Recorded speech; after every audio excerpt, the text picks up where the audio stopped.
Cruise पर मरने के बाद और जी उठने से पहले 3 दिन 3 रात यीशु मसीह कहाँ पर थे? क्या यीशु मसीह कब्र में पड़े रहे? क्या यीशु मसीह स्वर्ग में गए या फिर धरती के नीचे अधोलोक में थे? मत्ती अध्याय 12 उसकी 39 आयत में लिखा, इस युग के बुरे और व्यभिचारी लोग चिन्ह ढूंढते हैं, परंतु योना भविष्यद्वक्ता के चिन्ह को छोड़ कोई और चिन्ह उनको ना दिया जाएगा। योना 3 रात दिन मच्छ के पेट में रहा, वैसे ही मनुष्य का पुत्र 3 रात दिन पृथ्वी के भीतर रहेगा। लोग सोचते हैं कि योना मच्छ के पेट में जिंदा था और उसके पेट में से ही योना ने प्रार्थना की थी। अगर आप ध्यान से बाइबल को पढ़ें तो योना को जब समुद्र में फेंका जाता है तब वो मर जाता है और एक मच्छ उसके शरीर को निगल लेता है और 3 दिन 3 रात उसके शरीर को बचा कर रखता है। इसके बारे में मैंने अलग वीडियो में बताया है जिसका टाइटल है नर्क कहाँ पर है। अगर योना मच्छ के पेट में जिंदा होता तो फिर यीशु मसीह ने जिस चिन्ह के बारे में मत्ती अध्याय 12 में कहा है कि जिस तरह योना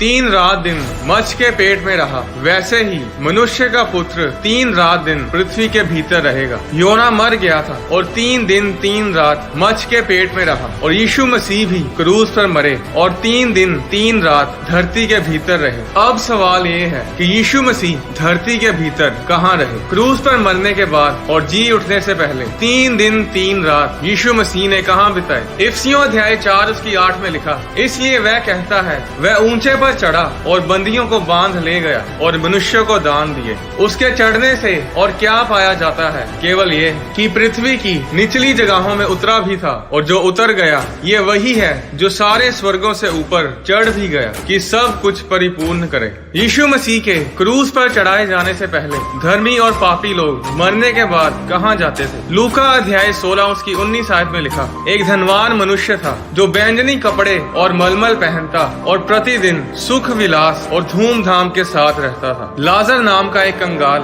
घावों से भरा हुआ उसकी देवड़ी पर छोड़ दिया जाता था और वह चाहता था कि धनवान की मेज पर की जूठों से अपना पेट भरे, यहाँ तक कि कुत्ते भी आकर उसके घावों को चाटते थे। ऐसा हुआ कि वह कंगाल मर गया और स्वर्ग दूतों ने उसे लेकर अब्राहम की गोद में पहुंचाया। वह धनवान भी मरा और गाड़ा गया और अधोलोक में उसने पीड़ा में पड़े हुए अपनी आंखें उठाई और दूर से अब्राहम की गोद में लाजर को देखा। तब उसने पुकार कर कहा, हे पिता अब्राहम, मुझ पर दया करके लाजर को भेज दे ताकि वह अपनी उंगली का सिरा पानी में भिगोकर मेरी जीभ को ठंडी करे, क्योंकि मैं इस ज्वाला में तड़प रहा हूँ। परंतु अब्राहम ने कहा, हे पुत्र, स्मरण कर कि तू अपने जीवन में अच्छी वस्तुएं ले चुका है और वैसे ही लाजर बुरी वस्तुएं, परंतु अब वह यहाँ शांति पा रहा है और तू तड़प रहा है। इन सब बातों को छोड़ हमारे और तुम्हारे बीच एक भारी खाई ठहराई गई है कि जो यहाँ से उस पार जाना चाहे वे ना जा सकें और ना कोई वहाँ से इस पार हमारे पास आ सके। पुराना नियम इब्रानी भाषा में लिखा गया था और नया नियम यूनानी भाषा में।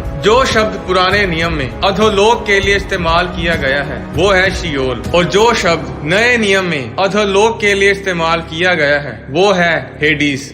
ये दोनों एक ही जगह है जो धरती के नीचे है। बाइबल बताती है कि सब लोग जो मरते हैं वो हेडीज यानी शियोल में जाते हैं। हेडीज में 2 स्थान हैं, एक वो जहाँ पर अविश्वासी पापी लोग जाते हैं और दूसरी वो जगह है जहाँ पर धर्मी लोग विश्वासी लोग जाते हैं। और इस जगह को बाइबल में पैराडाइज और अब्राहम की गोद भी बोला गया है। ये पैराडाइज वही जगह है जहाँ पर लाजर मरने के बाद गया था, जिसे उस धनवान मनुष्य ने अब्राहम की गोद में बैठा देखा था। ये वही जगह थी जहाँ पर मूसा, अब्राहम, इसहाक, याकूब, दाऊद, ये सब लोग जो यीशु मसीह के क्रूज पे चढ़ाए जाने से पहले परमेश्वर में मरे थे, इन सब की आत्माएं हेडीज के इसी स्थान में मरने के बाद जाती थी। और जो लोग पापी थे, जो अधर्मी थे, जो परमेश्वर की आज्ञाओं को मानते नहीं थे, वे सब हेडीज के उस स्थान में जाते थे जहाँ पर वो धनवान पुरुष था, जहाँ पर आग है, जहाँ कोई सुख नहीं, सिर्फ दुख ही दुख है। कुछ लोग सोचते हैं कि धनवान पुरुष और लाजर की कहानी जो यीशु मसीह ने बताई ये सिर्फ एक दृष्टांत है।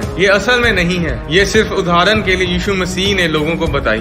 पर ऐसा नहीं है। जब यीशु मसीह दृष्टांत देते थे तब उस दृष्टांत में कभी भी किसी का नाम नहीं लेते थे। बीज बोने वाले के दृष्टांत में यीशु ने बीज बोने वाले के नाम का जिक्र नहीं किया। जंगली बीज के दृष्टांत में मत्ती अध्याय 13 उसकी 24 आयत में यीशु ने कहा, स्वर्ग का राज्य उस मनुष्य के समान है जिसने अपने खेत में अच्छा बीज बोया। इसमें भी यीशु मसीह ने मनुष्य के नाम का जिक्र नहीं किया। मत्ती अध्याय 13 उसकी 44 आयत में यीशु ने कहा, स्वर्ग का राज्य खेत में छिपे हुए धन के समान है जिसे किसी मनुष्य ने पाया और छिपा दिया। इस दृष्टांत में भी यीशु मसीह ने किसी का भी नाम जिक्र नहीं किया। बाइबल में 20 से भी ज्यादा दृष्टांत यीशु मसीह ने लोगों को बताए और सिर्फ धनवान मनुष्य और लाजर की उस कहानी में ही यीशु ने नाम का जिक्र किया। ये कोई उदाहरण नहीं थी, ये एक असली घटना थी। ये लाजर वो नहीं था जिसे यीशु मसीह ने जिंदा किया था। ये लाजर यीशु मसीह के आने से कहीं पहले मर गया था और मरने के बाद अब्राहम की गोद में पहुंचा। पुराने नियम में सब विश्वासी जानते थे कि जब लोग मरते हैं तो उनकी आत्मा कहाँ जाती है। उत्पत्ति अध्याय 37 में हम पढ़ते हैं कि यूसुफ के भाई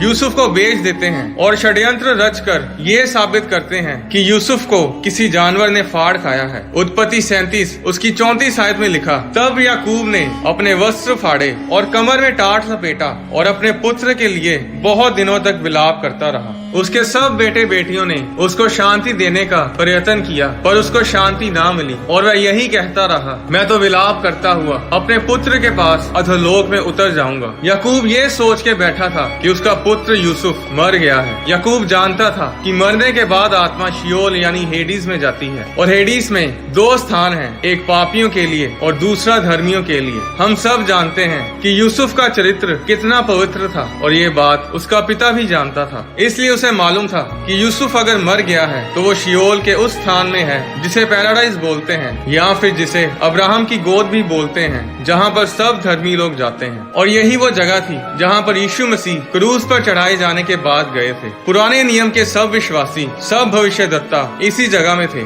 और जब यीशु मसीह क्रूस पर मरते हैं तो वो इस जगह शियोल यानी हेडीज में आते हैं, जहाँ वो सभी भविष्यद्वक्ताओं को मिलते हैं जिन्होंने यीशु मसीह के बारे भविष्यवाणियां की थी। जरा सोच कर देखिए कि जब यीशु मसीह वहाँ पहुँचते हैं तो यीशु मसीह को देखकर यशायाह बोला होगा, देखो ये वही है जिसके बारे में मैंने बोला था कि वो कुंवारी से पैदा होगा और उसका नाम इमैनुअल रखा जाएगा। दाऊद उठकर बोला होगा कि ये वही है जिसके बारे में मैंने भजन में कहा कि वो इसके हाथों में छेद करेंगे, इसके पैरों में छेद करेंगे। मूसा बोला होगा, ये वही पीतल का सांप था जिसे मैंने खंबे पर लटकाया था। अब्राहम बोला होगा, हाँ मुझे याद है जब मैं इसहाक को कुर्बान करने के लिए मोराया पहाड़ पर था तब परमेश्वर ने यही मेमना मुहैया करवाया था। और वहाँ पर एक और आदमी था जो कब से बोलने की कोशिश कर रहा था कि मुझे भी बोलने दो, मुझे भी कुछ कहना है, पर उसकी बारी नहीं आ रही थी।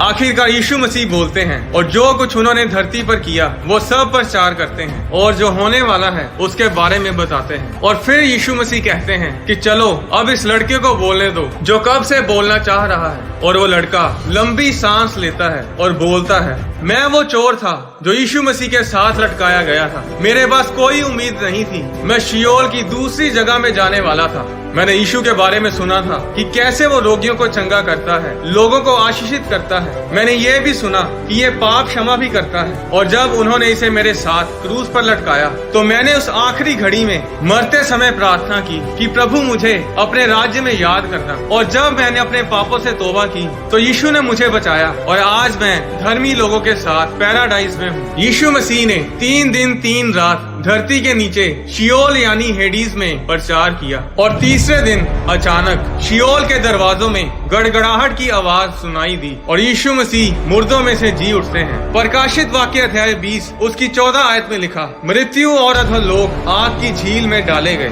बाइबल बताती है कि मृत्यु और अधोलोक यानी कि डेथ और हेडीज आत्माएं हैं, ये गिरे हुए स्वर्गदूत हैं। तो जब शैतान ने मृत्यु और अधोलोक से पूछा होगा कि तीसरे दिन यहाँ पर क्या हुआ, तो उन्होंने शैतान से कहा होगा कि पहले दिन तो वो यही था और दूसरे दिन भी यही था, हमें लगा कि बस मसीह मर चुका है। तब शैतान ने पूछा, तो फिर आज सुबह क्या हुआ? उन्होंने कहा कि हमने अधोलोक के दरवाजों में गड़गड़ाहट को सुना, ऐसी गर्जन हमने पहले कभी नहीं सुनी, किसी के चलने की भारी आवाज आ रही थी। और जब हमने पूछा कि कौन हो तुम और यहाँ क्या करने आए हो, और हमने एक भयानक आवाज सुनी जिसने कहा, मेरा नाम विक्ट्री है, मेरा नाम जय है और मैं यीशु मसीह को लेने आई हूँ। उन्होंने शैतान को बताया होगा कि तुम विश्वास नहीं करोगे कि आज सुबह क्या हुआ। वो अपनी उंगलियों पर मृत्यु और अधोलोक की कुंजियां घुमाता हुआ सभी धर्मियों को अपने साथ ले गया। जिस तरीके से मैंने आपको ये सब बताया, इस तरीके से तो बाइबल में नहीं लिखा।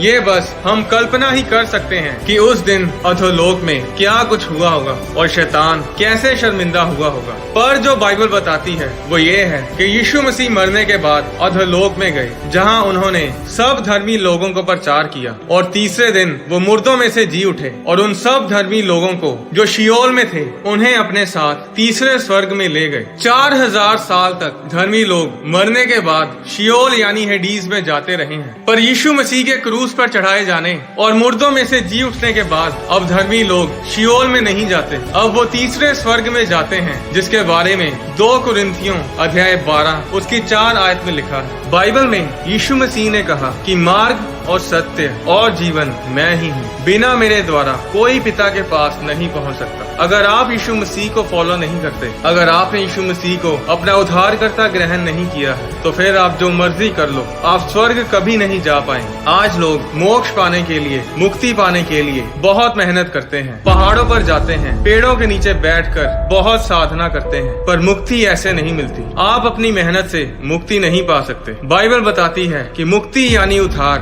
फ्री है। इसके लिए आपको मेहनत करने की जरूरत नहीं, जरूरत है तो सिर्फ यीशु मसीह पर विश्वास करने की। उद्धार आपकी मेहनत से नहीं, बल्कि परमेश्वर के अनुग्रह, परमेश्वर की कृपा और उसकी दया के कारण हमें मिलता है, जो सिर्फ यीशु मसीह को ग्रहण करने से हमें मिलता है। और उद्धार पाने के लिए आपको किसी चर्च में भी जाने की जरूरत नहीं। आप जहाँ कहीं भी हैं, आप इसी समय यीशु मसीह को अपना उद्धारकर्ता ग्रहण कर सकते हैं। अगर आप यीशु मसीह को अपना उद्धारकर्ता ग्रहण करना चाहते हैं तो मेरे साथ बोलें, परमेश्वर पिता, मैं विश्वास करता हूँ कि यीशु मसीह मेरे लिए इस धरती पर आए, क्रूस पर चढ़े, मेरे लिए मरे और मेरे लिए फिर तीसरे दिन मुर्दों में से जी उठे। मैं अपनी गलतियों, गुनाहों को मानता हूँ और अपने पापों से तौबा करता हूँ। यीशु मसीह, आप मेरे दिल में आए, मैं आपको अपना उद्धारकर्ता, अपना प्रभु ग्रहण करता हूँ, यीशु मसीह के नाम में, आमीन। अगर आपने ये छोटी सी प्रार्थना मेरे साथ की है तो आपने उद्धार पा लिया है। जी हाँ, ये इतना ही आसान है। लोग सोचते हैं कि परमेश्वर बड़ा कॉम्प्लिकेटेड है, पर परमेश्वर बहुत ही सरल है। आज बहुत से लोग परमेश्वर बनना चाहते हैं, पर इस दुनिया का कर्ता, इस दुनिया का बनाने वाला परमेश्वर इंसान बना आपके लिए और मेरे लिए। आज जो कोई यीशु मसीह पर विश्वास करता है वो नाश नहीं होता।